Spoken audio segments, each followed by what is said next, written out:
quiser passar já a vinheta.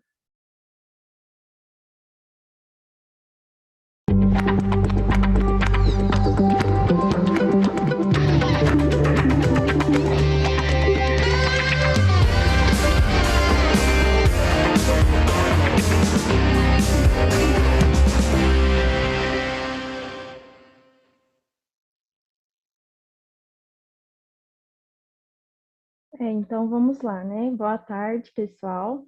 Meu nome é Stephanie. Estou representando os realizadores dessa atividade. Desejo boas-vindas a todos vocês. Este é o terceiro debate realizado pelo Ecofalante UFO. É uma mostra de filmes e documentários socioambientais, promovida pela Diretoria de Cultura e PET da UFO, em parceria com a 10ª edição da Mostra Ecofalante. Antes de iniciarmos a atividade, é importante ressaltar que, em relação à emissão de certificado, os participantes que tiverem interesse em recebê-lo devem preencher um formulário com a lista de presença e uma pesquisa de opinião, que será disponibilizada ao final da palestra. Os certificados serão emitidos pela Pró-Reitoria de Extensão e Cultura da UFO e ficarão disponíveis para download por meio do Sistema de Extensão da Universidade, o CIEC. Lembrando também que nossa próxima atividade, né, ocorrerá na próxima semana, na segunda-feira, dia 23 de agosto, referente ao filme As Borboletas de Acapulco. Então, acompanhe nossas redes sociais para mais informações. Lembre-se que para cada debate é necessária uma inscrição e que os filmes devem ser assistidos previamente. Agora vamos dar início, né, ao debate sobre o filme Kiss the Ground, Solo Fértil, que é um documentário narrado pela autora e ativista ambiental Woody Harrelson. Aborda um grupo revolucionário de ativistas, cientistas, agricultores e políticos que se unem em um movimento global chamado agricultura regenerativa. É uma técnica de plantio cujo objetivo é equilibrar o nosso clima e reabastecer nosso vasto suprimento de águas e alimentar do mundo. Para conversar conosco, contamos com a participação da Ana Paula Deschen Rodrigues, que é graduanda em Geografia pela Universidade Federal de Uberlândia. Participou do Programa de Educação Tutorial PET, Geografia, no período de 2018 a 2021. Atualmente é bolsista CNPq do Laboratório de Pedologia e Estudos da Paisagem, da mesma universidade, e foi bolsista no Programa Institucional de Bolsas de Iniciação à Docência, PIBID, no período de 2018 e 2019. Participa também a professora doutora Araína Uma Batista, que é engenheira agrônoma pela Universidade Federal do Paraná, com mestrado e doutorado em Ciência do Solo pela Universidade Federal do Paraná e The University of Western Australia, não sei se fala assim, área de concentração em Química e Mineralogia do Solo. É professora nos cursos de Agronomia e Engenharia Ambiental da Universidade Federal de Uberlândia, nas disciplinas de Gênese, Morfologia e Classificação do Solo e Introdução à Ciência do Solo. É professora colaboradora no Programa de Pós-Graduação em Agronomia na Universidade Federal de Uberlândia, coordenadora e membro do Núcleo de Estudos em Solos da Universidade Federal de Uberlândia, é secretária-geral do Núcleo Regional Leste da Sociedade Brasileira de Ciência do Solo, é secretária-geral da Associação dos Engenheiros Agrônomos do Triângulo Mineiro e Alto Paranaíba. E contaremos também com a contribuição do professor Dr. Guilherme Rezende Correia, que possui graduação em Geografia, licenciatura e bacharelado pela Universidade Federal de Uberlândia, em 2005, mestrado e doutorado em Solos e Nutrição de Plantas pela Universidade Federal de Viçosa, no período de 2007 a 2011, fez parte do doutorado na Universidade do Oeste da Austrália, possui pós-doutorado pelo Departamento de Solos da Universidade Federal de Viçosa no ano de 2012, foi professora adjunta do Instituto de Floresta e Biodiversidade da Universidade Federal do Oeste do Pará, de 2012 a 2014. Atualmente é professora adjunta do Instituto de Geografia da Universidade Federal de Uberlândia e membro dos programas de pós-graduação em Geografia e Meio Ambiente e Qualidade Ambiental da UFO. Tem experiência na área de pedologia e ambiental, atuando principalmente nos seguintes temas: relação solo-ambiente, levantamento e mapeamento de solos e geoambientes, gênese, morfologia e classificação de solos, relação solo-vegetação. Então, antes de iniciar, eu vou explicar para vocês como que vai funcionar o debate. Vocês poderão dar as considerações de vocês referente ao documentário, e as pessoas que desejarem podem mandar suas questões no chat, ou se preferirem falar, que solicitem pelo chat também. Então, vamos iniciar com a fala da Ana Paula Desch. Passa a palavra agora para você, Ana, fica à vontade.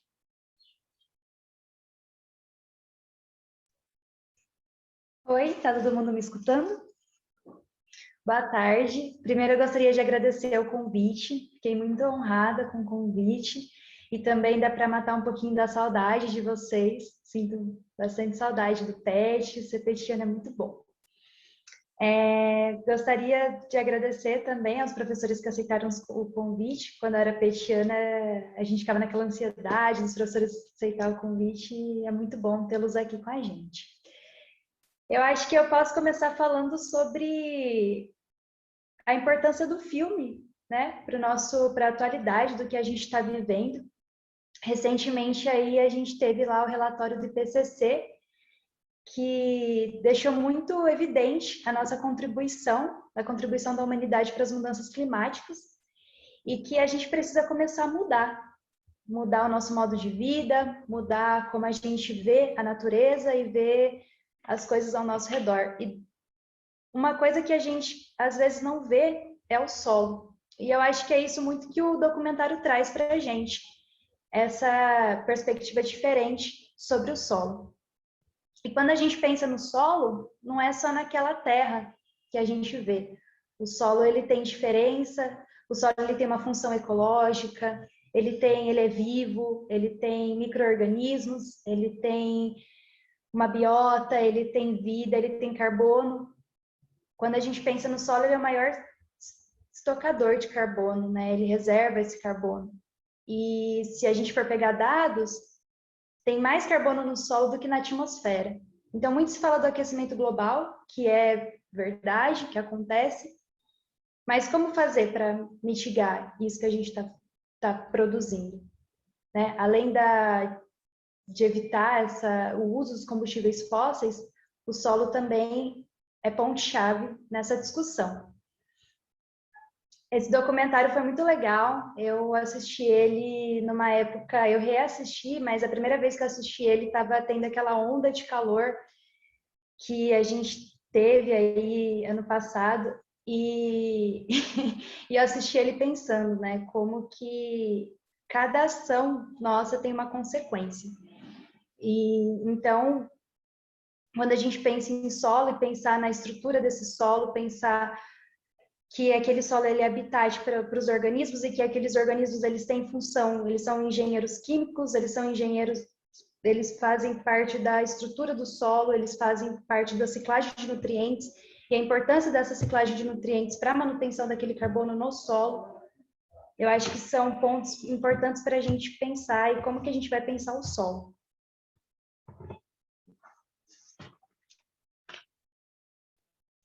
O solo ele é a base para manter a biodiversidade. A biodiversidade ela é a base para que a gente consiga mitigar tudo isso que está acontecendo ao nosso redor no mundo. Então, quando a gente fala de mudança climática, quando a gente fala dessas mudanças, dessa alteração no clima, inclusive gostaria de deixar uma recomendação de um livro muito legal que chama A Espiral da Morte, e o relatório do IPCC deixa isso muito bem claro, que a gente já chegou a algumas algumas consequências, né, dessa mudança do clima, já não tem mais como voltar atrás, e porque é um processo físico que não tem como a gente reverter.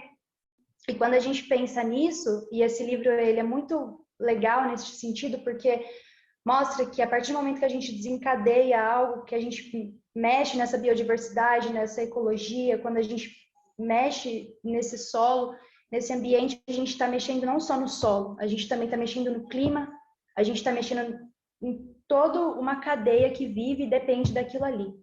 Então, o solo, como você disse no começo, ele é importante para a fauna, ele é importante para a alimentação, para o recurso hídrico, para a manutenção do ar, para a manutenção da água, e é nesse sentido que eu faço a minha contribuição e a minha consideração sobre o documentário.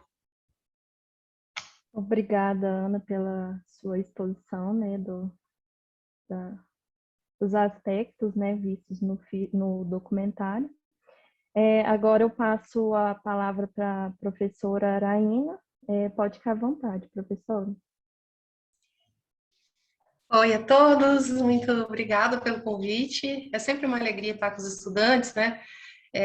Não pode estar, poderia estar melhor se pudéssemos estar presencialmente, mas a gente está conseguindo conduzir, né, esse período difícil aí da melhor maneira. Eu acho que a gente não parou as atividades, estamos a todo vapor. E eu agradeço muito o convite. O convite ele coincidiu com um período da disciplina que eu ministro para engenharia ambiental, que a gente está falando bastante sobre matéria orgânica, né, no solo, a disciplina de introdução à ciência do solo. Eu acho que isso despertou o interesse deles de contar com a minha assim, palavra aqui, né, minha participação. Mas para mim é uma grande honra estar aqui, eu já participei no passado. Eu gosto demais da forma como a engenharia ambiental aborda os temas, né, e a preocupação que vocês têm com a preservação. Isso aí deveria ser uma atitude de todos os cidadãos, né, não somente com aquelas pessoas que são profissionais da área ambiental, mas deveria já estar disseminado de tal forma que todos nós soubéssemos a importância, né, da preservação ambiental.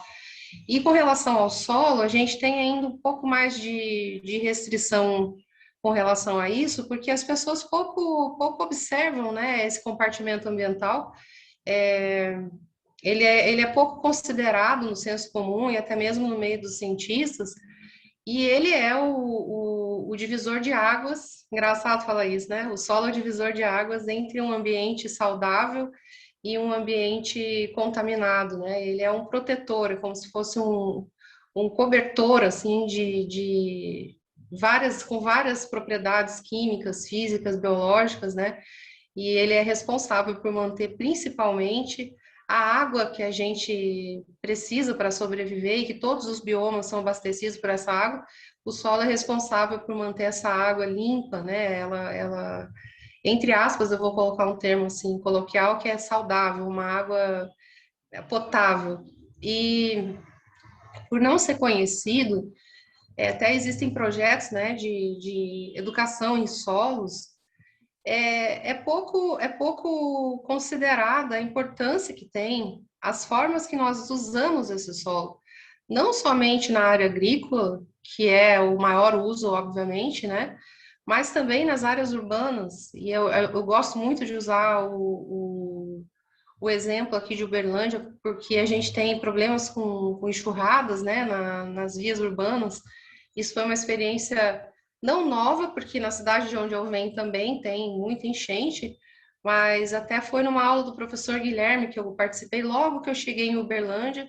Ele relatou muito bem isso e ficou muito marcado para mim, a questão da impermeabilização do solo e da condução das águas do entorno para bacias, né? Não sei exatamente como chamam aquelas corredeiras de água artificial, que levam essa água para essa parte mais baixa e aí prejudicam ainda mais a altura do lençol freático e acaba dando mesmo enchente, né? E é um problema bem difícil de resolver.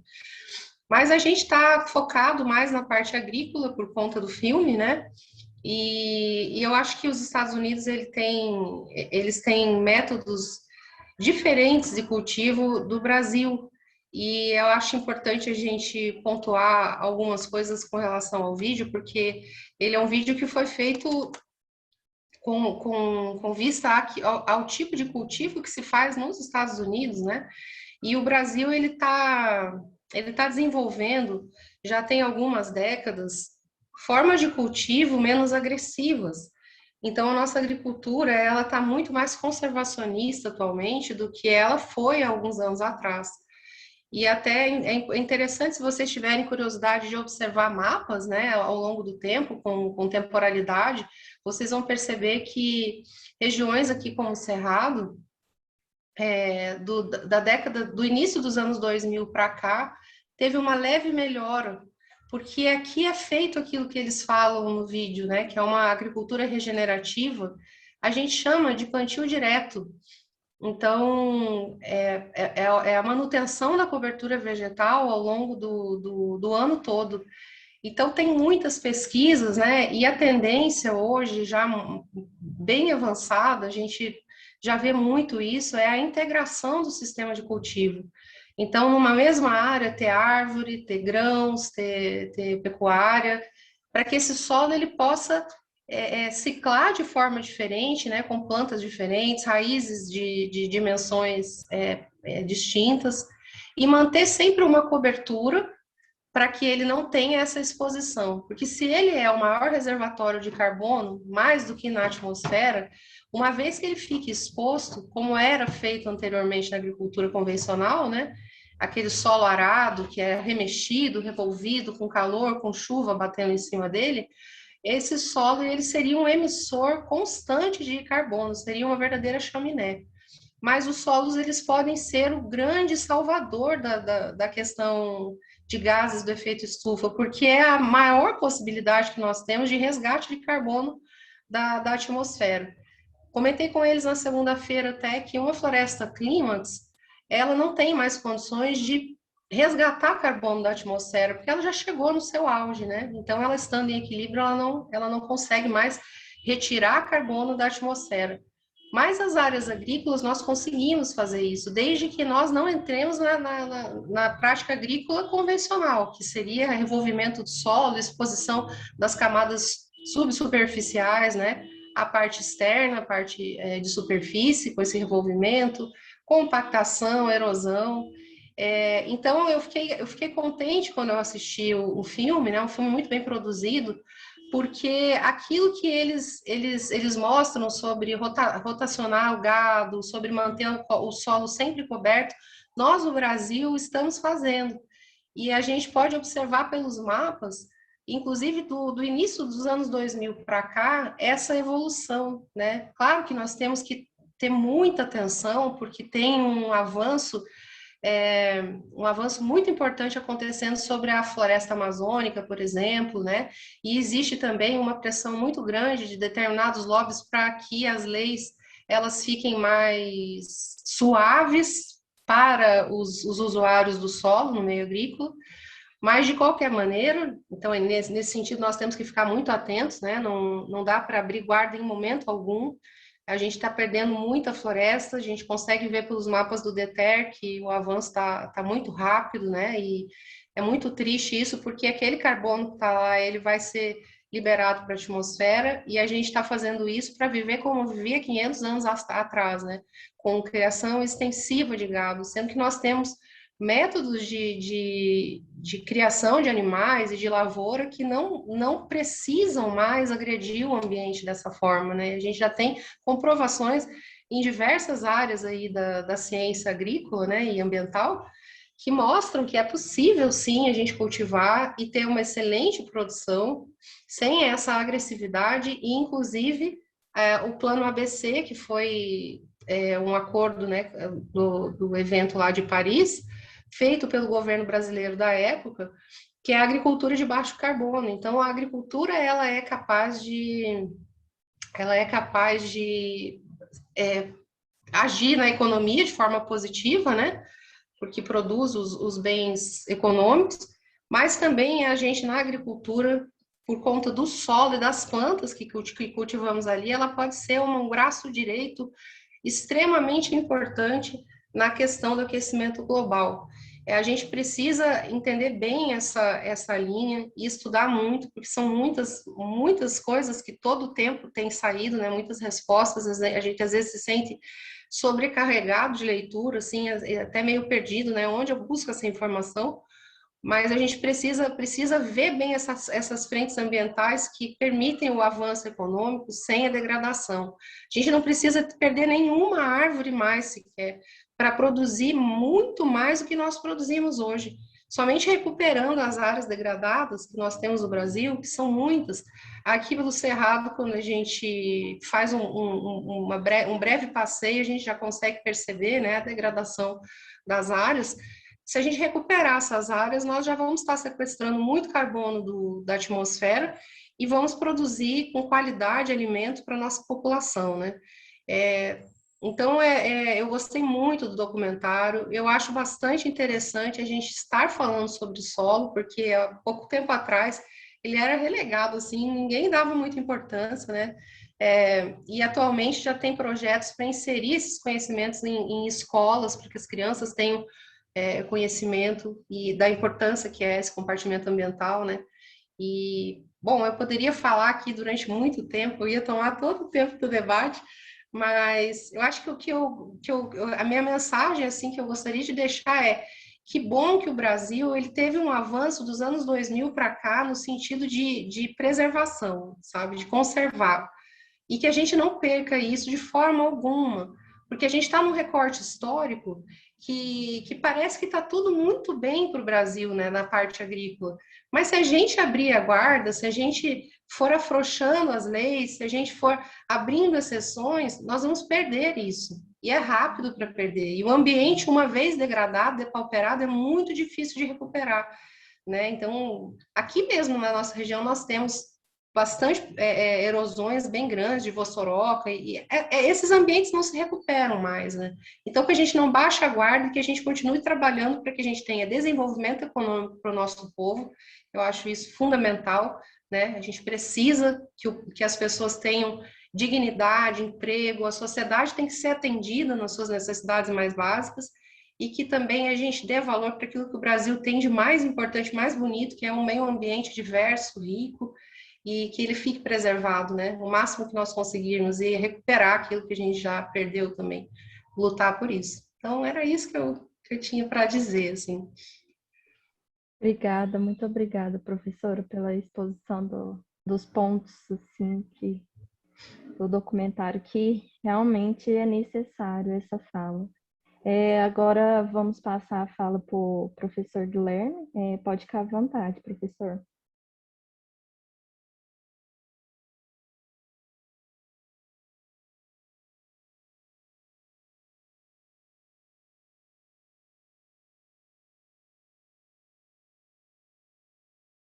Vocês estão conseguindo me ouvir? Tá? Sim, mas o Guilherme não. Meu microfone. Tá. Agora estão ouvindo. Então, agradeço aí ao convite. Muito bom esses eventos, né? Essa iniciativa que vocês tiveram, né? De colocar um documentário e que traz reflexões, né? Bem editado e tudo, né? É claro que o filme, assim, você pode ter, às vezes tem coisas que, sim, muito superficiais e tudo, mas é um início, né? Assim, te traz uma ideia sobre a importância do solo. E para poucas pessoas, né? Principalmente hoje em dia que a gente vive nesse mundo tão urbano, né? Tão cheio de concreto, de asfalto, e as pessoas têm tão pouca noção, né? Do que é o ambiente, do que são os biomas, do que são as áreas pristinas e tudo mais, né? A gente fica muito perdido. Tipo, você vai numa capital mesmo, aqui no Brasil, sem contar em países asiáticos, né? Superpopulosos, que completamente urbanizados, né? Você tem países que praticamente é uma cidade, né? Singapura e tudo, né? E aí você pensa, solo, o que é solo? Qual que é a importância? Então, você só consegue, assim, ver aquilo, ver a importância e ter noção do que se pode fazer quando você conhece, né? Quando você tem ideia que aquele objeto é, né? O solo. Tipo, todo mundo deve ver o solo, deve pensar que, sei lá, é rocha mole, é rocha branda, é algo desse tipo. Mas se você for ver, o que diferencia o solo de uma rocha? É vida. Quando a rocha ela é destruída, ela vira solo, ela sai de um material inerte, sem vida, para algo que é pleno de vida, em todas as dimensões. O solo é a fonte, né, dos ecossistemas terrestres. A água, a qualidade da água, a quantidade de água nos ecossistemas terrestres depende do solo. Tipo aqui em Uberlândia, que é a cidade aqui, que nossa referência aqui, tipo, há quantos meses não chove? E mesmo assim, ainda temos água aqui. Apesar da quantidade monumental de água que é utilizada para abastecer a cidade, muito mais água é utilizada para a agricultura. Mesmo assim, o Rio Berabim, Bom Jardim, o Rio Araguari está ali mandando água. Por quê? Porque essa água está saindo do solo. Então, o solo ele vai influenciar na qualidade da atmosfera. Se você for pensar, qual que é o mecanismo mais simples e mais eficaz e que está aí há milhões de anos, bilhões de anos funcionando, que é a fotossíntese, que são plantas, né, árvores, os seres fotossintetizantes de maneira geral, fixando carbono na sua estrutura, né, um carbono que estava na atmosfera. Hoje, o que a gente faz? Saiu hoje, né, um dado.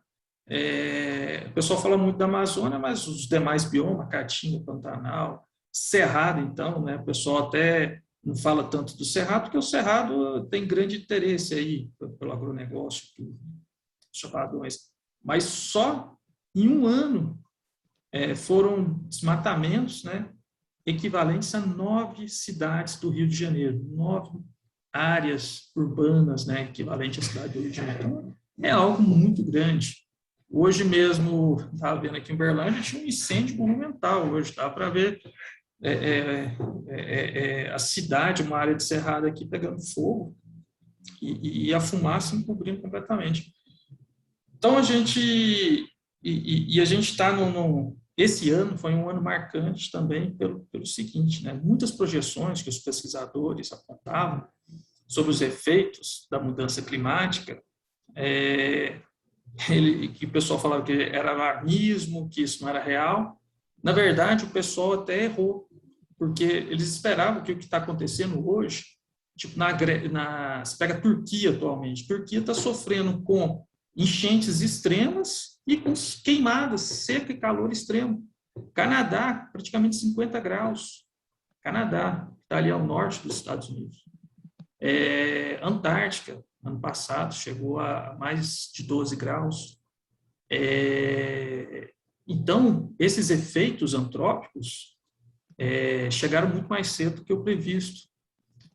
E nossas ações regrediram. Se a gente for pegar no nosso universo aqui, nossa realidade no Brasil, praticamente nem na época colonial era tão degradante como na época colonial as pessoas, até o governo imperial criou, né, por decreto, as madeiras de lei, né, que você não poderia, teria que ter autorização para cortá-las.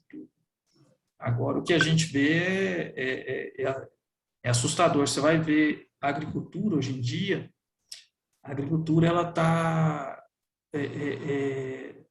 tipo, hoje se esqueceu qualquer pousio, qualquer descanso ao solo. O caso de irrigações, o solo trabalha o ano inteiro. A quantidade que é utilizada, os recursos para se produzir é engraçado que os recursos são coletivos. Para você, um pivô, por exemplo, que pega dezenas de hectares, é uma quantidade de água monumental. Então, muitas vezes, o vilão, né, a gente pega aquelas imagens do jornal, né, uma senhora lavando a calçada e tal, isso é errado, muito errado. Mas ninguém mostra um pivô central, a quantidade de água que aquilo é gasto. Para quê?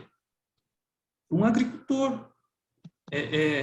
Que ele poderia plantar na época da chuva, mas não, ele quer plantar o ano inteiro. Aí se diz, né, muitas vezes assim, não, mas tem que produzir alimento para o planeta, fazemos um papel excelente. A última safra foi a maior safra do Brasil em soja, em milho, se não me engano. Mas também você tem cerca de 20 milhões de brasileiros passando fome. Há um custo ambiental imenso.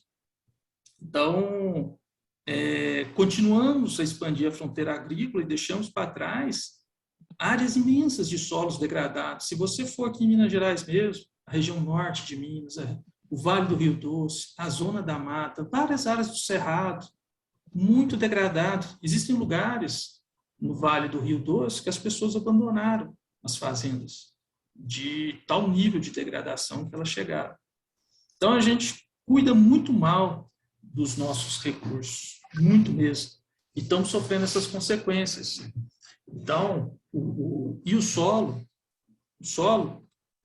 é a base de tudo. As desertificações, que o pessoal fala muito, tipo, que estão ocorrendo, não são só por questões climáticas. As desertificações são muito mais por erosão, por perda de solos em regiões onde o solo é mais raso. Se ele erode 30 centímetros, você fica sem solo. E ali a vegetação, a agricultura não vai conseguir. Então, essas reflexões, igual esse documentário traz, elas são pertinentes, ainda mais vocês que são novos, né? Vocês vão enfrentar muito mais, né? Essa problemática, né, das mudanças climáticas. A gente vai ter que repensar várias questões, até a maneira que se produz. Tipo, como produzir alimento num clima instável? Como ter uma cidade impermeabilizada com chuvas concentradas? Até essa semana está tendo um debate que tem uma área de cerrado aqui, considerável, na área urbana de Uberlândia, e a Câmara Municipal liberou para a construção de um condomínio.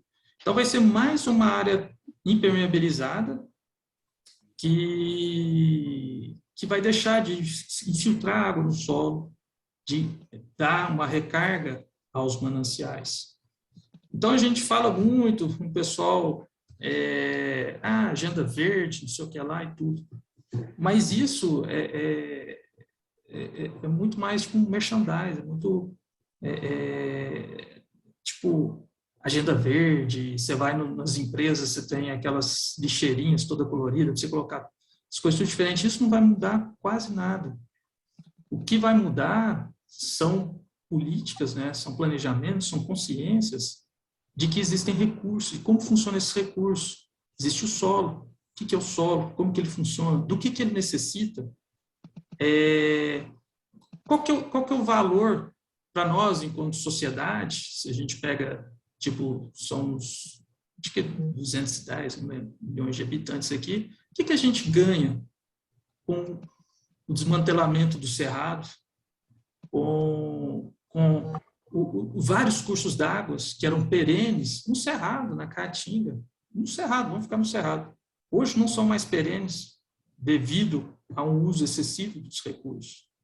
O que a gente ganha com isso? Se você for ver, muitas vezes esse peso que a gente fala, não, somos uma potência agrícola e tudo, né? Mas o que isso nos traz? Na época da colonização, não, somos uma potência agrícola, produzimos açúcar para o mundo todo. Aí, somos uma potência agrícola, produzimos café para o mundo todo. Isso não está gerando riqueza para a gente. Tipo, quem de nós aqui vai falar, quero ser fazendeiro, vou juntar um dinheirinho, vou comprar uma fazenda e vou plantar soja e ficar rico? A concentração desses recursos chegou a um tal ponto que no futuro próximo, tipo, os pequenos produtores já ficaram de fora de vários tipos de mercado, né? Os médios estão ficando para trás. Os grandes também vão ter dificuldade. Vão sobrar empresas do setor agrícola. Hoje eu até estava conversando com um agricultor, ele planta soja. Ele nunca teve tão alto o preço da soja, mas também ele nunca gastou tanto dinheiro com insumos. Hoje, para você produzir, tipo, o que você tira, você gasta um dinheirão, é muito dinheiro. Tipo, você gasta R$1.000. Desses 1.000, no final, vão sobrar, tipo, R$100. Então, Imagina uma agricultura que você vai jogar tanto material, você vai emitir tanto carbono para produzir, né? Porque você tem o maquinário, tem lá as adubações, né? E o processamento disso tudo, para depois colher algo tão que te custou tanto. E se você não tiver seguro dessa produção, dessa safra, e se der errado, o prejuízo provavelmente é muito difícil de você conseguir. E com cenários atuais, climáticos, né, tipo essas geadas que ocorreram, tipo, muitos produtores que investiram muito, tipo, lavouras de café, isso é muito caro você ter uma lavoura de café produzindo, perderam. Tipo, a tendência é que as chuvas sejam cada vez mais concentradas. Isso significa que teremos menos águas nos cursos d'água, menos água sendo infiltrada no solo e mais água escoando superficialmente. Então, tem como recuperar? Tem como melhorar a questão do solo? Tem várias técnicas. A primeira seria, até a professora Araína comentou já, não tem necessidade de abrir mais nada, nem 1 metro de vegetação nativa, não precisamos disso. Já temos áreas abertas mais do que suficiente. Abandonamos, temos muitas áreas que estão abandonadas. E existem muitas áreas que, tipo, não se tem tanto interesse agrícola. São áreas que, devido a alguns fatores, que seja o relevo ou o tipo de solo, encontram-se degradadas. Às vezes, todo ano o pessoal coloca fogo, numa pecuária extremamente rudimentar, pouco produtiva, e poderiam estar sendo recuperados. Mas aí também tem uma questão, a recuperação de uma área, muitas vezes ela não é tão simples, não é aquela ideia que muitas vezes a gente tem, o pessoal faz, vamos plantar 10 mil mudas numa área e tudo. Não é assim. Quando você pega uma muda, você fala, vou plantar, sei lá, uma árvore todo mundo conhece, IP. Vou pegar um IP, vou plantar e vou recuperar aqui as margens do rio Garabinha. Só que uma área degradada, você vai colocar uma árvore emergente, uma árvore que só vai se estabilizar e conseguir se manter num estágio de sucessão mais avançado, quando o solo tiver propriedades maiores.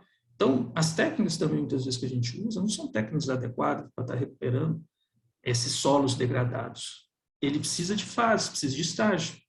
Os solos são diversos, existem vários tipos de solo. Você não pode tratar da mesma maneira. Então, em várias perspectivas, né, a ciência, né, os estudos, e principalmente quando se tem financiamentos públicos, né, que você tem independência, para fazer aquilo que os fatos, os experimentos, né, lhe indicam melhor, isso é muito importante. Então, o que a gente precisa? Primeiramente, sempre, de certa maneira, sempre não, mas na maioria das vezes, acreditar na ciência. A ciência também pode ter viés errado, né? Mas sempre ter essa fé na ciência. E, às vezes, desde a década de 80, né, 70, o pessoal sempre falando que isso iria acontecer, está acontecendo. Então, tipo, o que fica de mensagem é que essa recuperação ela já deveria ter se iniciado, mas essa geração de vocês precisa investir em como restaurar condições mínimas, né, para que o solo se recupere. E existem vários exemplos, né? Existe o projeto Sebastião Salgado, lá no Baixo Rio Doce, na divisa de Minas com o Espírito Santo. Esqueci o nome do Instituto Terra. É um exemplo muito interessante, ele recuperou uma área. Tem trabalhos, né, igual na fazenda do Ernest, ele, no sul da Bahia, ele pegou uma área completamente degradada, uns 100 nascentes, e hoje já tem 7 nascentes, se não me engano, lá. E é uma vegetação exuberante que voltou àquele local completamente degradado. E essas pessoas se mantêm, no caso ele, né, se mantém economicamente numa área dessa. Restaurou, recuperou, mas tudo num viés de sucessão. Você não pode chegar numa área de solo degradado e querer plantar essas mudas de árvores, vou plantar jacarandá, bálsamo, não sei o que lá. Então, existem caminhos, né, para essa restauração que devem ser feitos, né? Mas é possível mudar. O porquê que é muito possível? Porque a própria natureza nos deu uma diversidade muito grande. Existem plantas que são adaptadas a quase todas as situações de solo. Então, basta a gente conhecer e criar os métodos, né, de recuperação. E pensar também, né, no nosso consumo, ter consciência do que é o solo e passar isso adiante. Educação. Educação talvez seja a base da nossa mudança. Lá desde a criancinha, quando você tem bem 2, 3 anos de idade, quando já tem uma noção, é necessário passar essa importância do ambiente, né? Porque tudo é interligado, tudo. O solo, a atmosfera, as plantas, os rios, os lagos, os mares, tudo é conectado. E nós também devemos conectar isso, ter essa consciência. Não sei se deu o meu tempo aí, mas ações, né? Temos de ter ações. Muitas vezes, ainda mais na época da pandemia, né, a gente fica meio baqueado, triste, né, trancado assim. Mas se não for a gente que vai fazer, ninguém vai fazer por nós. Tipo, é uma coisa individual. Temos que ter início. E o início dessa transformação, por incrível que pareça, começa no nosso modo de vida e começa no solo. Começa no solo. Não é puxando sardinha, mas realmente começa no solo. Você proteger o solo. Você cuidar do solo. Quando você cuida do solo, você está cuidando das plantas, está cuidando da água, está cuidando da atmosfera. Então, o solo precisa ser reconhecido, né? Ter seu papel reconhecido, ser entendido, para que, quando a gente vê nas cidades tantas coisas erradas, né, associadas à questão do solo, uma vereda, né, com seus solos super sensíveis, né, organossolos, gleissolos, um ambiente de água lenta, né, de escoamento lento, solos hidromórficos. De repente, eles constroem um bairro todinho e canaliza toda aquela água que não vai ser infiltrada, né, porque agora está impermeabilizada, para uma vereda. O que você espera que isso aconteça? A vereda vai colapsar. Quando alguém retira a água de uma vereda, pivô central, retira água demais, esse solo seca. Esse solo, por exemplo, da vereda, que é riquíssimo em carbono, em vez dele sequestrar carbono, ele passa a emitir carbono. Vale a pena esse preço de, sei lá, um fazendeiro lucrar R$1 milhão por ano, enquanto uma cidade toda fica sem água? Porque as cidades fiquem com esse caos.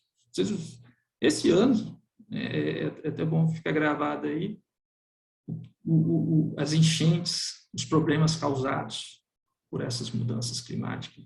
E quem paga a conta vai ser principalmente nós, que vivemos nesses espaços, né? Uberlândia, tipo, praticamente todo ano agora, né, a gente está vendo enchentes, né? E tudo isso é previsível, tudo isso era de conhecimento.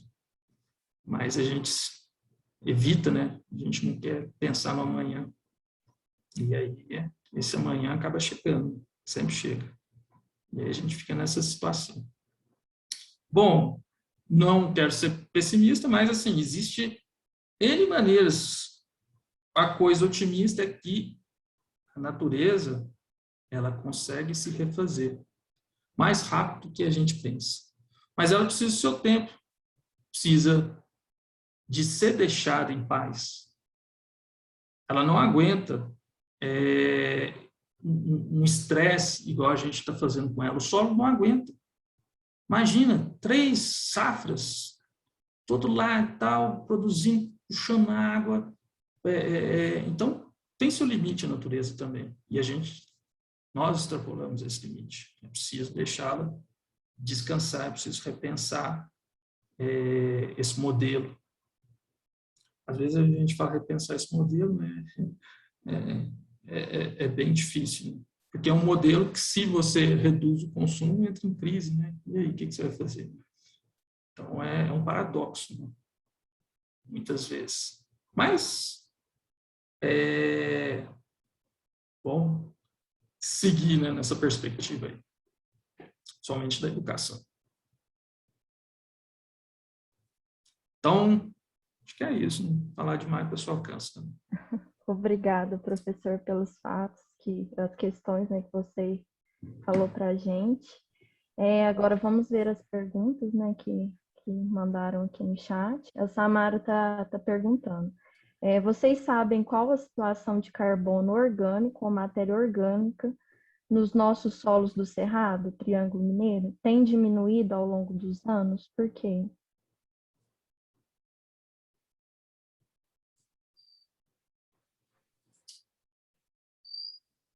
Quem que... A Samara. Então, mas aí... Oi, eu perguntei, pode ser qualquer um de vocês. Tanto faz. Eu sei que a Araína mexe com isso, o Guilherme também, a Ana Paula, enfim, fique à vontade. Não sei se a Araína tem esses dados aí de acompanhamento aí do carbono aí nas áreas. Não quantitativo, talvez, mas qualitativo mesmo. Samara, eu acho que é uma pergunta bem pertinente. E existe um projeto a nível nacional que chama Pronasolos, que o objetivo deles é fazer justamente um mapeamento de todas as características, incluindo o teor de carbono, né, na parte mais superficial. Então, assim, existem muitos estudos, mas eu acho que não tem nada compilado, não que eu tenha visto um compilado com relação a toda a região do Cerrado, né, todo o bioma Cerrado, como que está a questão do carbono. É um trabalho até interessante em se pensar de fazer, né? E esse projeto Pronasolos, a gente consegue entrar lá e ver mais ou menos o mapeamento de algumas características, e o carbono é uma delas, né? De como que tá, qual que é o teor de carbono na superfície, mas é mais superficial.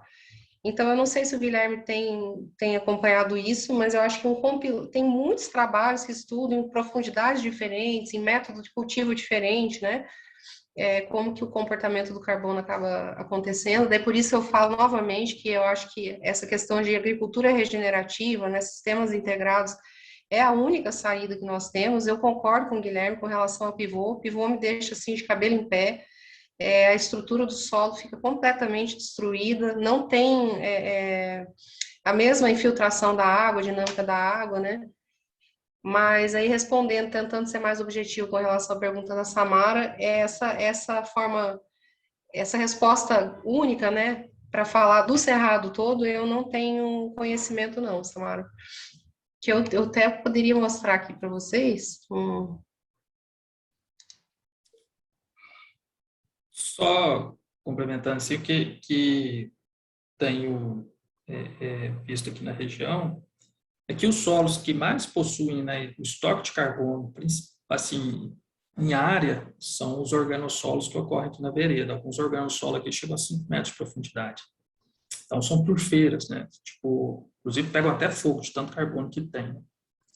E com o rebaixamento, né, do lençol freático, aí, tanto por causa de questões climáticas, quanto por essa demanda, essa retirada de água, né, excessiva, principalmente para a agricultura, quem faz a conservação desse carbono é a situação hidromórfica, né, do solo.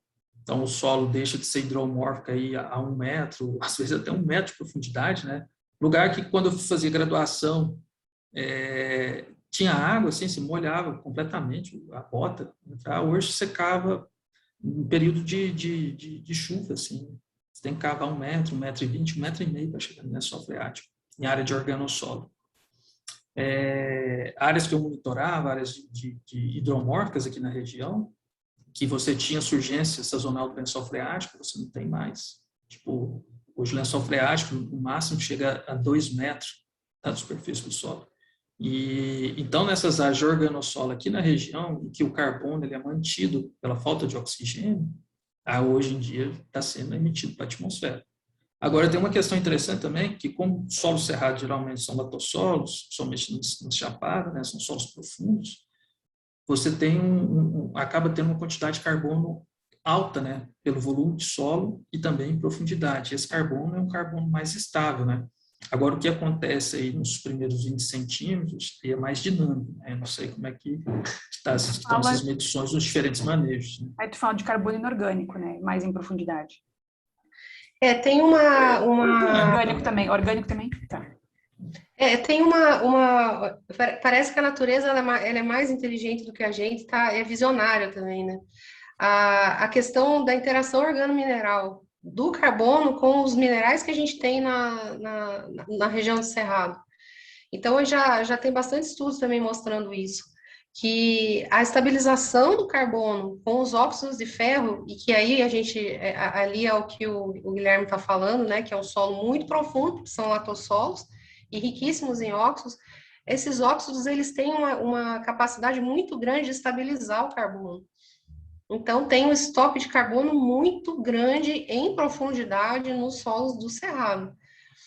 A natureza, ela está na nossa frente mesmo, assim, mas nem por isso a gente pode usar e abusar, como o Guilherme está mencionando, né? Eu tenho um carinho todo especial pela área de Veredo, desde que eu cheguei aqui, e tenho ido visitar as veredas pessoalmente. Alguns locais a gente fica chocado, porque nem Buriti direito já não tem mais, né? Assim, realmente está seco, você entra, você vê que está seco. A área de solo muito escuro, que deveria ter água, ela não tem água mais, a gente caminha normalmente por cima, assim, é complicado, né?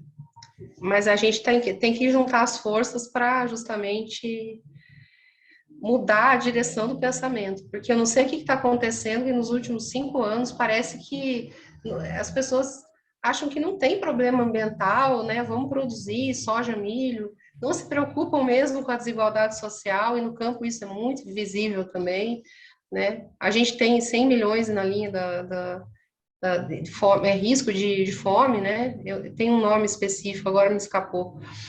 E a gente é produtor de alimento para o mundo inteiro e a gente passa fome. Eu não consigo entender isso. Eu fico muito indignada com isso, sabe? Contradição. O brasileiro mandar comida para todo o planeta e a própria população, assim. Tem um aluno que está acompanhando a gente agora. Eu não vou expor ele, obviamente, mas ele faz uma refeição no dia só. E aí a gente conseguiu, o outro professor conseguiu uma bolsa para ele. Eu fico chocado com isso, sabe? Porque a gente não teria essa necessidade, né? Um país com tanto recurso, por que que acontece isso? Eu perguntei isso porque eu estava, acho que foi até vocês devem conhecer o Philip Fearside, famoso figurinha lá do INPA, trabalha com solos, trabalha com, enfim, ele trabalha com tudo, né? Mas ele comentou que estava falando que lá na Amazônia, na Floresta Amazônica, tem observado uma redução de carbono orgânico no solo. E eles acham que está... Porque, assim, o principal transformador ali é a mineralização, né? No solo, que faz esse processo de conversão da matéria, do carbono orgânico. E eles acham que está associado ao aumento da temperatura, que eles têm observado também aumento da temperatura da floresta e dos solos. Então, talvez estaria acelerando a mineralização do solo, por exemplo, em algumas regiões. Isso lá na Amazônia, né? E claro, lá não tem todos esses óxidos no solo, a estrutura lá embaixo é totalmente diferente, né? Então, mas a gente não tem nem essas informações para cá, então, assim, acho que falta muito estudo, né? Mas legal, obrigada pelos comentários. Samara, eu não sei se não tem ou se a gente não atentou, sabe? Pode ser que tenha uma informação mais global, mas eu desconheço, né? Eu conheço os estudos mais pontuais, assim. É uma pergunta bem legal, assim, que a gente já vê que é de uma cientista especial, né? Tem uma visão... como que está todo o teor de carbono, né, no bioma inteiro? Está aumentando, está diminuindo? Será que isso pode se relacionar com o aumento da temperatura? Porque vai aumentar a temperatura, somente isso já é o suficiente para aumentar a degradação da matéria orgânica, a decomposição da matéria orgânica. A emissão de dióxido de carbono ia aumentar também em virtude disso, né? Esse dado deve existir, sim, deve ter essa informação. E tem toda a questão dos incêndios também. Por exemplo, a gente pensar no nosso micro-região aqui, né? Então, a quantidade de incêndios que a gente tem, isso aí também, né? Remove muita matéria orgânica do solo. Embora estejam plantando, né? Mas todo esse revolvimento do solo manda tudo esse CO2 para a atmosfera, né?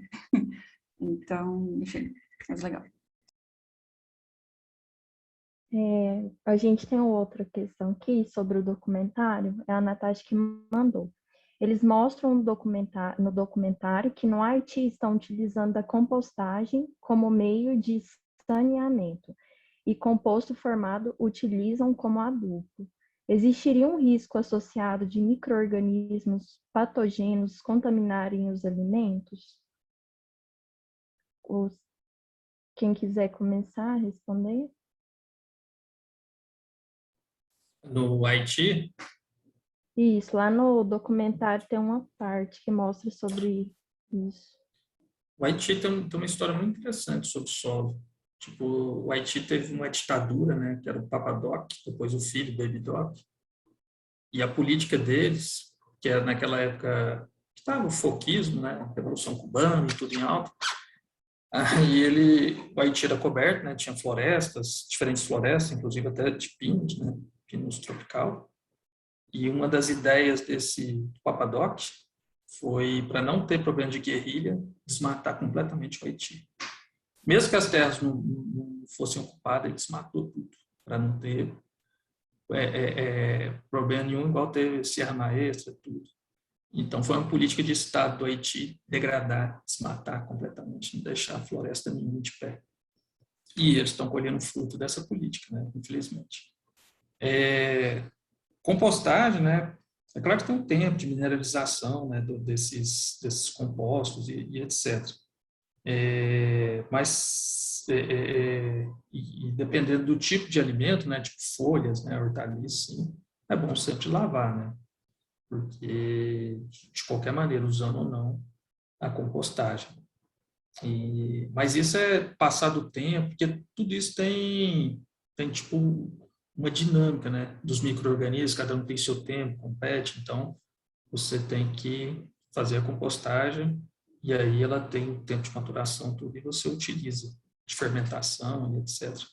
Aí, tipo, não é tanto minha área, né, mas diferentes compostos são utilizados. Tem trabalhos desde até fossas secas, né, o pessoal usa de serragem, cal, né, depois são utilizados em alimentos sem problema algum. Tudo tem um tempo, né, de atuação dos micro-organismos para quebrar as moléculas e tudo. Ana Paula ou Araína, quer comentar alguma coisa sobre a questão? Ou pode passar para a próxima? Eu gostaria de abrir só para a questão do uso de resíduo, né? E o lodo de esgoto tem sido utilizado na agricultura, mas existe toda uma legislação, né? Então isso não é assim algo colocado nas culturas aleatoriamente. Ele tem as classes de lodo, né? Os tipos de tratamento para conseguir combater organismos patogênicos, por exemplo, larvas de eumintos, enfim, e alguns alimentos que não podem utilizar lodo de esgoto, mas a gente não tem mais como escapar, né, do uso de resíduo. O uso de resíduo ele vai ser uma constante na nossa vida aí daqui para frente, e a gente tem que aprender a utilizar esses resíduos, né, seja um lodo de esgoto, ou seja um composto feito na própria propriedade, né, também não pode ser utilizado aleatoriamente, assim, qualquer quantidade, precisa tomar cuidado porque também contamina águas com fósforo e nitrogênio, né? Então, nesse sentido, já tem toda uma preocupação. É possível utilizar, eu acho que vai ser assim, é uma coisa que não tem escape, a gente vai precisar dar destino, não somente para lodo, como para resíduos orgânicos da casca do arroz, por exemplo. São pilhas e pilhas, parece um deserto de casca de arroz, né? Ou na indústria de cerveja, que tem a cevada e enfim, todos os resíduos gerados, né? A indústria de fumo, nós vamos ter que dar esse destino, e a agricultura é um bom destino, porque são nutrientes, né? Nutrientes que podem retornar para o solo, porque nós somos o maior produtor de alimentos, mas a gente não tem uma única tecnologia mesmo de ponta produzida no Brasil. A gente não faz um motor de trator no Brasil.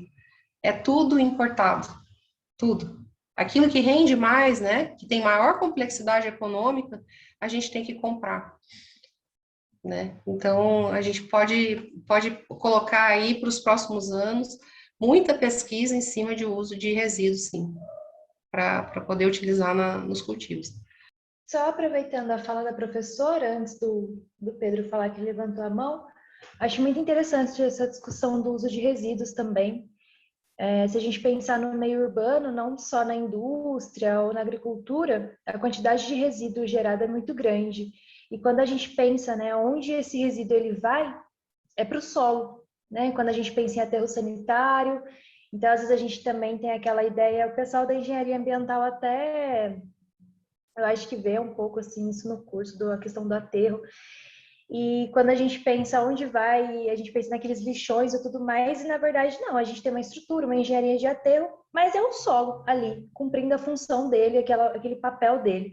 Então, essa questão do reaproveitamento de resíduo é uma discussão também importante, que faz parte quando a gente pensa em solo, quando a gente pensa em meio ambiente, quando a gente pensa na interação entre a atmosfera, solo e tudo isso que está sendo discutido. É só uma consideração mesmo, pois acho muito interessante quando a gente pensa no quanto a gente joga fora, pensando que existe o jogar fora, que na verdade não existe. Quando a gente joga alguma coisa fora, na verdade aquilo lá não tem uma janelinha que sai para fora do planeta Terra, né? A gente está jogando para o solo e isso vai voltar para a atmosfera. Então, e para nós, no nosso dia a dia. Então, é muito interessante quando a gente pensa também nesse uso, né? E como a professora falou, tem lá uma tabela, umas referências, até porque depende, né, do tipo de solo e para onde vai. Depende de cada lugar tem sua peculiaridade e tudo mais. É só fazendo um parênteses assim, aproveitando a fala. Pedro Henrique, se quiser falar, pode falar. Boa noite. Então, minha fala também é bem nesse sentido da Ana Paula, que na parte do documentário que fala sobre São Francisco e aproveitamento dos resíduos urbanos, é uma área que me interessou bastante, que aparentou, né, do jeito que eles mostraram, serem algumas medidas bem mais simples de serem aplicadas, porque pega o governo local, o governo da cidade, o governo do estado. Então, talvez para realizar essa mudança é mais fácil do que numa escala nacional, por exemplo. E eu queria perguntar se vocês conhecem, eu não sei como é aqui em Uberlândia, mas alguns empecilhos da gente estar aplicando isso aqui, porque realmente pareceu ser uma oportunidade bem boa e que eu não vejo muito na nossa realidade.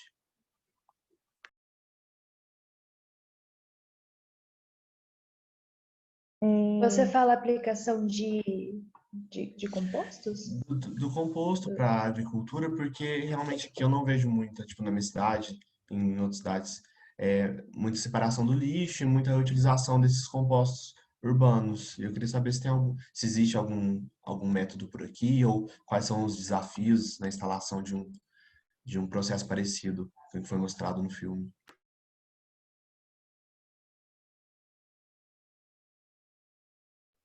Quer falar, Ana Paula? Eu acho que você que está mexendo mais com isso. Só nesse... Tem algumas, assim, fora da cidade tem algumas coisas que evoluíram, Pedro. Tipo, esse complexo sucroalcooleiro mesmo, antes, boa parte dos resíduos eram descartados nos rios, né? Vinhoto, vinhaça, tipo, esses produtos hoje eles utilizam todos na própria área de plantio, né? E o bagaço da cana, ele é utilizado para gerar energia, né? Então, a agricultura, ela até melhorou bastante esse aspecto da reutilização, né? Do que era resíduo, né? Antes. Aí na cidade, aqui no caso de Uberlândia, não sei se a Ana Paula sabe mais. Estou tendo, né, a oportunidade de fazer um estágio nessa área do resíduos sólidos aqui em Uberlândia. Como a Samara disse, no meio urbano a gente vê atitudes bem individuais. Um grande desafio de implementação de tudo que é tratado de resíduo é muito a educação ambiental, conscientização. Quando a gente fala em conscientização é um grande desafio, porque não é só você chegar e falar, olha, você tem que fazer isso.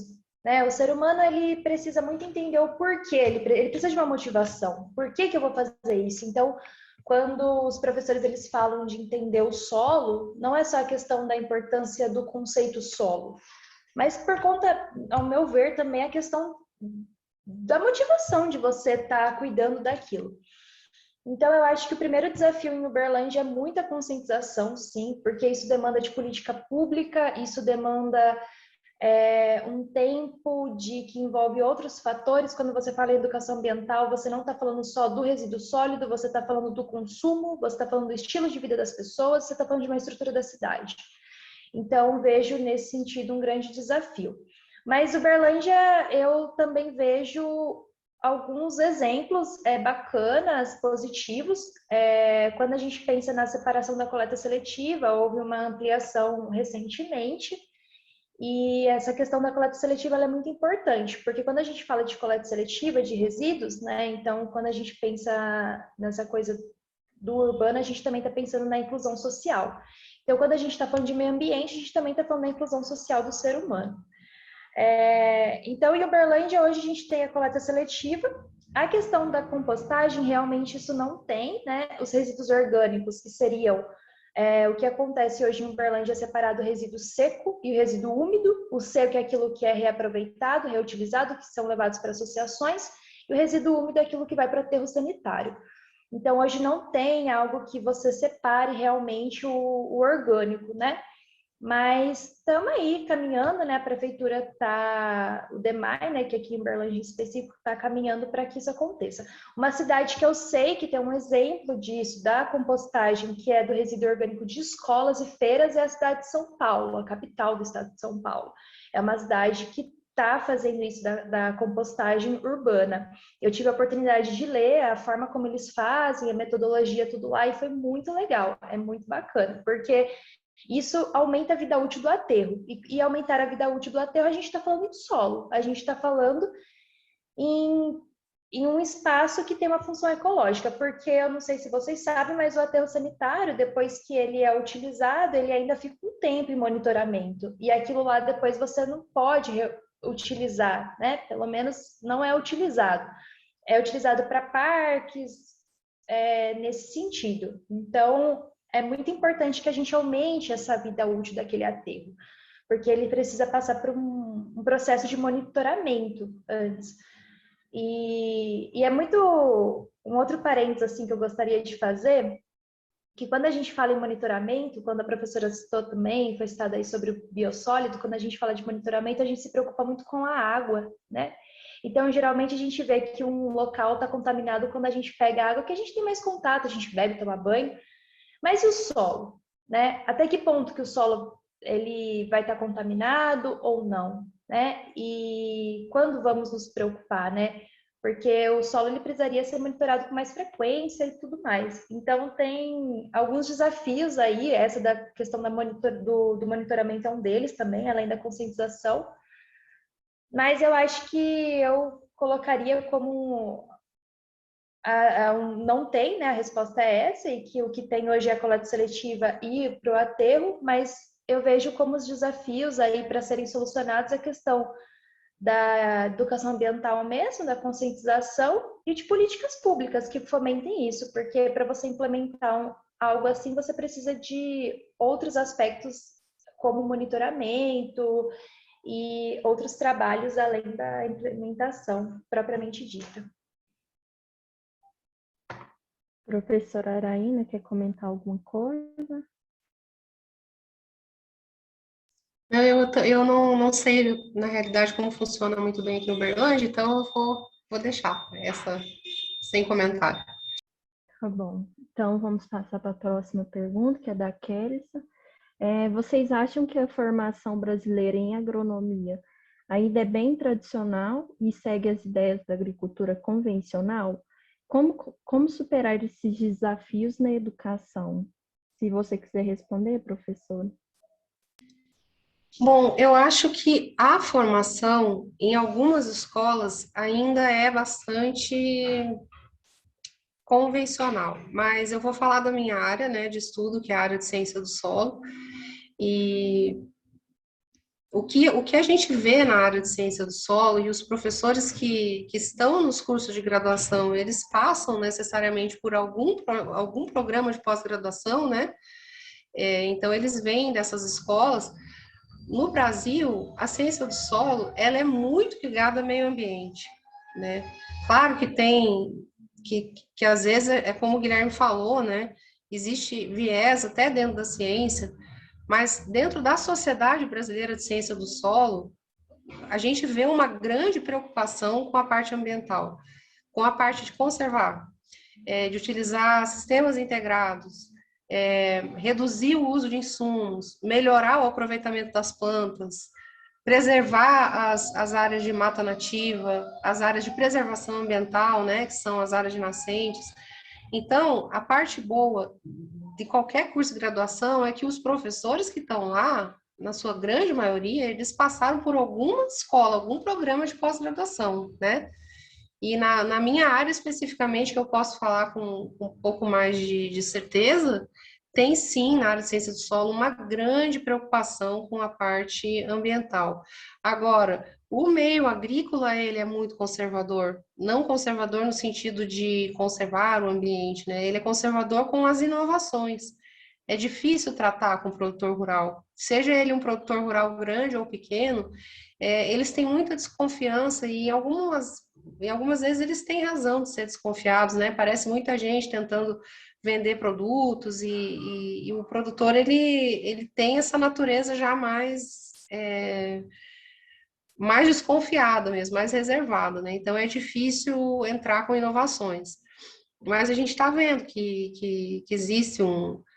Porque o que acontece, o que leva o produtor a fazer, olha, vai melhorar a tua produtividade aqui, você vai reduzir o uso de insumo, se você fizer esse método de conservação do solo, apesar de parecer que não, né? E quando ele começa a ver o resultado nas propriedades vizinhas e ele começa a adotar na sua própria fazenda, né? Aquilo que está sendo feito.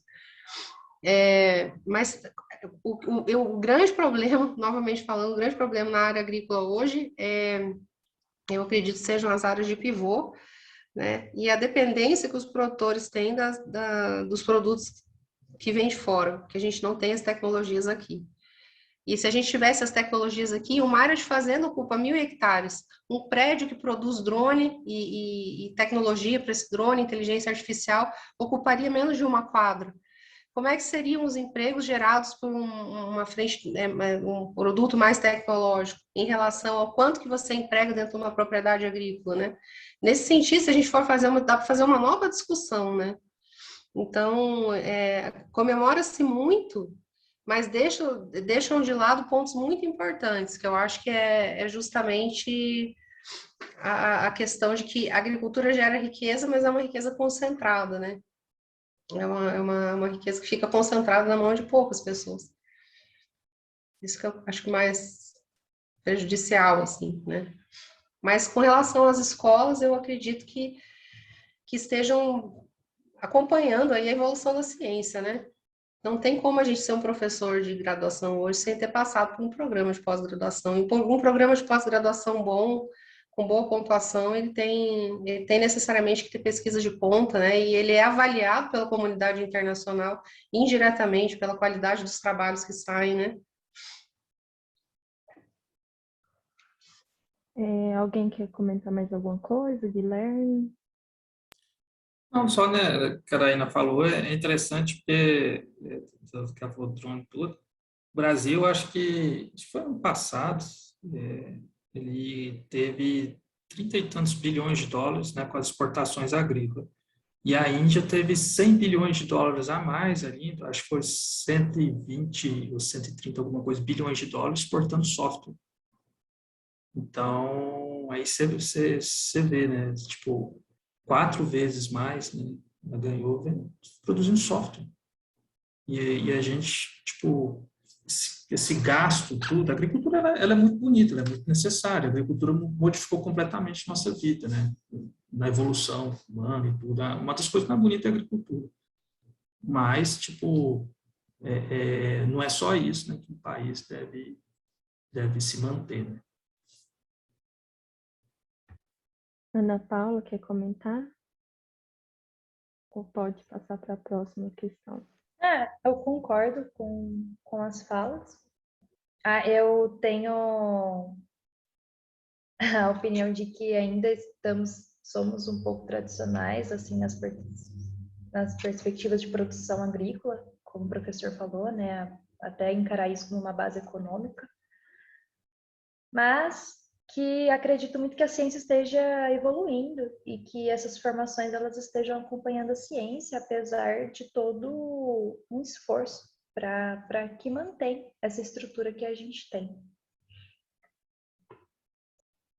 Outra questão aqui é da Natasha. Ela fala: recuperar essas áreas de solo degradado demanda muito dinheiro? Quem quiser responder.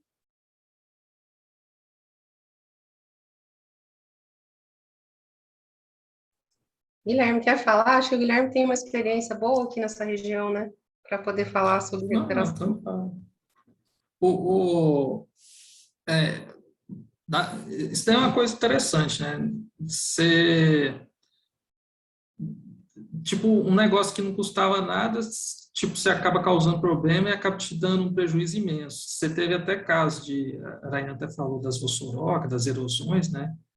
O cara, às vezes, por um agricultor mesmo, o cara, por um descuido, né, perde grande parte do solo, da capacidade de produção da propriedade dele. E aí, tipo, para você recuperar solo é um recurso não renovável, né? Então, você perdeu o solo, tipo, é um prejuízo imenso, né? E para você recuperar isso é um pouco complicado, assim, tipo, você pode gastar muito dinheiro, igual se você for ver aqueles desastres lá em Mariana, tudo, tipo, estão sendo gastos, né, recursos, mas quem está recuperando mesmo é a própria natureza, a regeneração, né, a espécies que vão ali conseguindo colonizar aqueles novos tecnossolos, né, e tudo. Grandes desastres, se você for imaginar, né, aqueles desastres que parece que foi um século passado, vocês lembram daqueles derramamentos de petróleo na costa brasileira, somente no Nordeste? Acho que foi em 2000, né, isso daí parece que foram uns 20 anos atrás. Tipo, foi o próprio ambiente foi conseguindo degradar, né, aquele material e tudo, acabou meio que sumindo, assim, parcialmente, né. Mas é caro. Se você quiser rápido, é caro para você restaurar ambientes. Agora, existem técnicas, né, que você respeita a sucessão, aí elas são mais longas, né, mas são mais eficientes. Tipo, por exemplo, você pegar uma floresta amazônica, aquela floresta, com aquela biomassa imensa, aquela biodiversidade imensa, está sentada em cima de solos quimicamente pobres. Então, para ela chegar naquele estágio, naquele clímax, ela demorou tempo, foi uma sucessão. Então, se você, depois de um solo degradado, você quer que surja uma floresta daquela maneira em pouco tempo, é difícil. Então, assim, você tem que respeitar as sucessões. E sempre assim, se o solo está sendo erodido, conter erosão, seja de forma mecânica e etc. Mas existem técnicas, né, que são mais eficazes, tudo que é mais eficaz sai mais barato.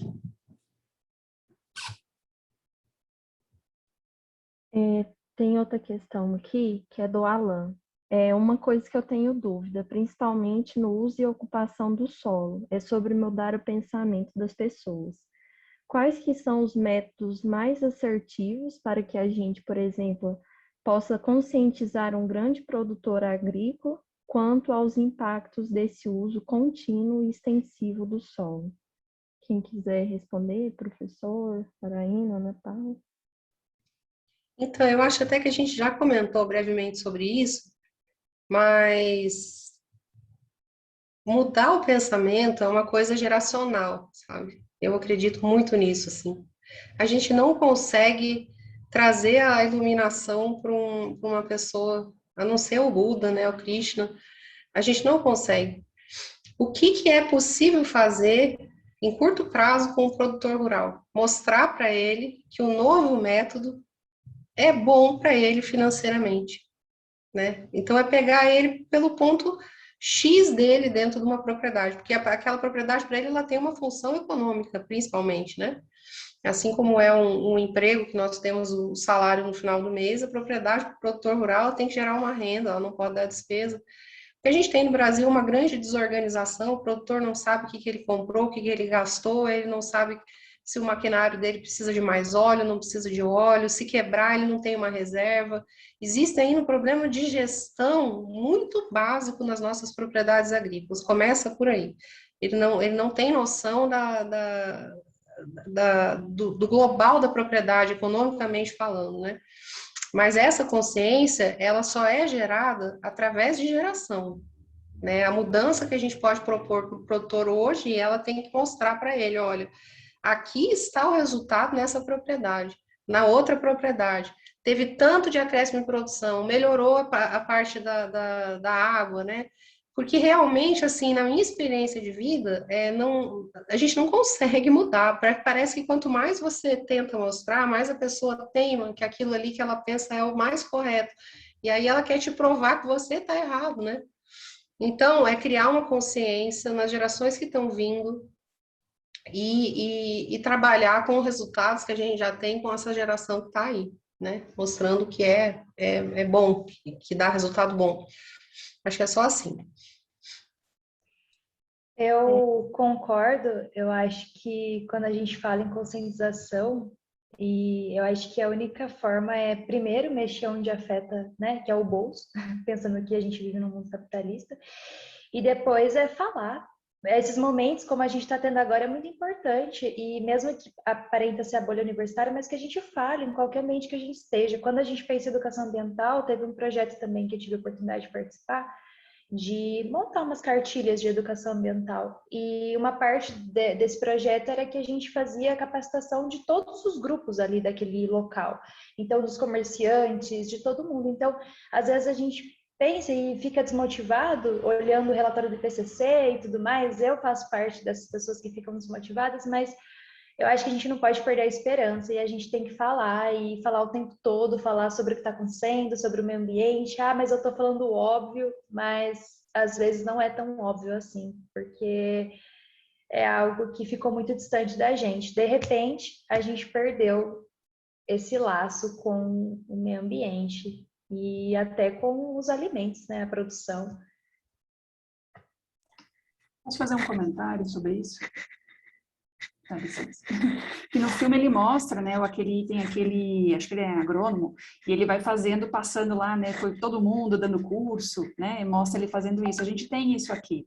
E, então, nós temos vários estudantes, inclusive da engenharia ambiental, que formaram e são consultores hoje nessa área. Eu não sei se tem, é que eu não tenho tanto conhecimento dos alunos da agronomia, mas da ambiental tem bastante gente dando esse tipo de consultoria, principalmente para agrofloresta, nessa área de agroecologia. Então, eles vão, e a UFO tem projetos, né, bem interessantes nessa área, com assentados, onde eles produzem, então, alimentos aí, utilizando práticas de agroecologia, né, e esses estudantes vão lá, a UFO, no caso, né, vai lá dar essas consultorias. Então, essa interação, essas consultorias, esses trabalhos, né, eu acho que vão mudando. E eles vão lá e eles falam assim, eles chegam lá e o pessoal diz, né, isso aí não vai funcionar.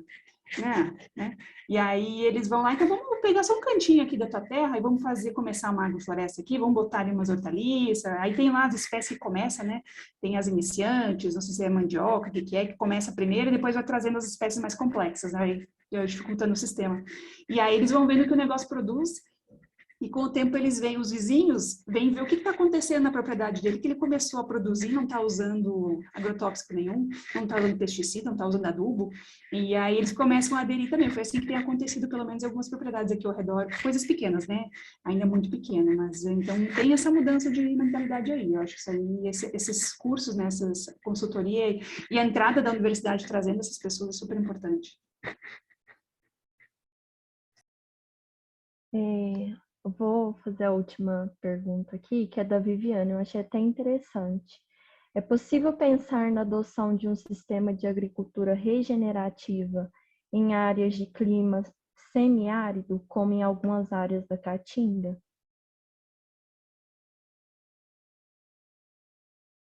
Quem quiser responder, pode ficar à vontade. Bom, sim, para cada ambiente existem as pesquisas, né? Existem as técnicas. É possível para todos os biomas e clima e tudo, solo, sim. Quiser comentar, Guilherme? Tem, o que acontece, né? Na agricultura, muitas vezes, a gente faz o contrário, né? A gente modifica completamente o ambiente para o ambiente se adaptar a uma determinada cultura, assim, tipo, quando, igual a Samara comentou, né? Igual a agroecologia, né? Já é uma perspectiva um pouco diferente, né? Você convive, né, com o lado bom e com o lado ruim daquele lugar para conseguir, tipo, plantar, regenerar. Na caatinga, você tem um lado bom e tem um lado ruim também. O lado bom é que você tem solos quimicamente bons, né? Ricos em nutrientes. O lado ruim é um pouco a questão das chuvas, né? Então, para você fazer um sistema desse, tipo no sul da Bahia, uma região que você tem uma constante precipitação, é uma coisa. Quando você vai para a Caatinga, aí é muito mais difícil.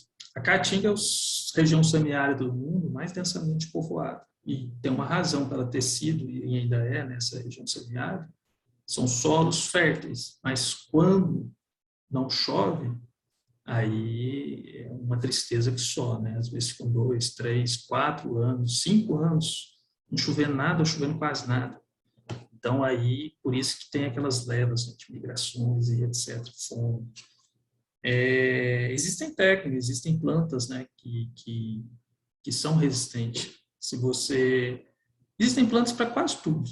Até no Atacama, a região mais seca do planeta, existem plantas que se adaptam a essas condições.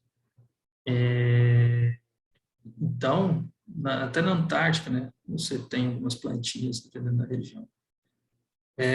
Então, é sempre você ver, selecionar essas plantas, trabalhar o solo para tentar, né, produzir, tentar restaurar. A caatinga, talvez seja o bioma mais degradado do Brasil. Ele foi um dos primeiros biomas a serem ocupados, né, tipo, por pecuária, depois por agricultura, assim, e muito explorado, né? Vocês imaginam uma região semiárida muito povoada e que você teve várias fases secas, né? Então as pessoas iam para as áreas novas, né? Tentando criação de caprinos, né? Isso daí degrada muito.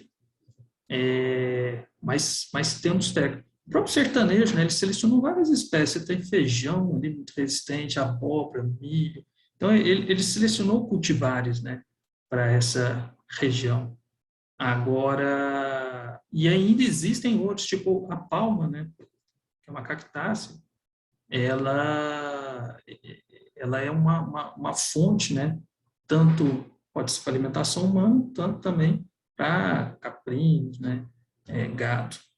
Mas mesmo assim, engraçado que a palma se desenvolveu bem. Aí olha só um dos problemas também que o homem faz. Teve um cara, ele importou uma cochonilha, né? Que dá aquela anilina, né? Aquele pigmento vermelho. Só que importou a cochonilha errada, extremamente agressiva, aí praticamente dizimou, né, as plantações de palma. Aí, eu nem lembro se foi com a instituição, várias, né, tentaram arranjar, né, variedade de palma resistente a essa cochonilha, que estava matando, né, as palmas. Mas mesmo, né, nessas situações extremas tem como, sim, existem projetos, existem técnicas, né, para tentar recuperar. Inclusive a caatinga, muitas coisas que a gente acha que é a caatinga, ela é um produto da degradação. Muitos lugares hoje que essa caatinga que a gente vê, aquelas árvores rala, eram matas secas que foram degradadas pelo homem. E então, mas o lado ruim também é que esses cenários de mudança climática vão afetar em muito a área de caatinga.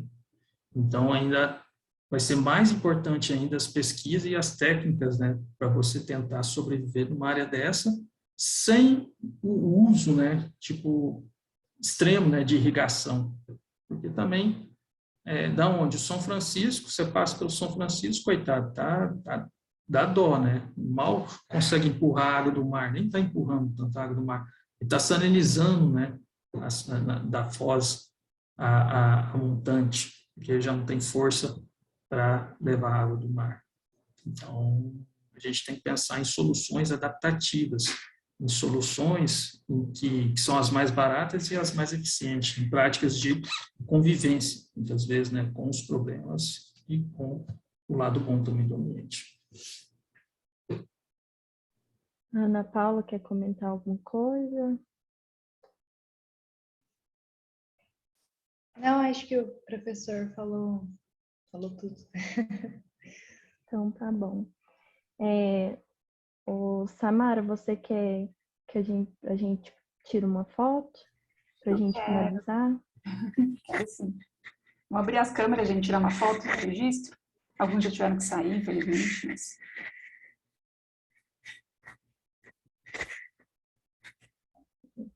Abre aí, gente. Arruma o cabelo. Ô, Vinícius, você consegue tirar aí? Vou tirar também. Ó, Pedro. Aproveitar que é a única oportunidade que a gente tem de se ver sem máscara, né? É. Verdade. Que Deus, deixa eu ver.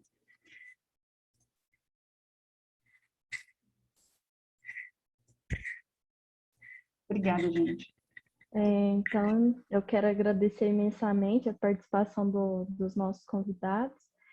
Foi um momento de reflexão sobre esse tema tão importante. Então, quero desejar boa noite a todos. Muito obrigada. Até a próxima. Obrigada, gente. Foi ótimo. Tchau, tchau. Tchau. Valeu, galera. Até noite. mais. Obrigada a vocês. Boa noite. Boa noite. Lembra de parar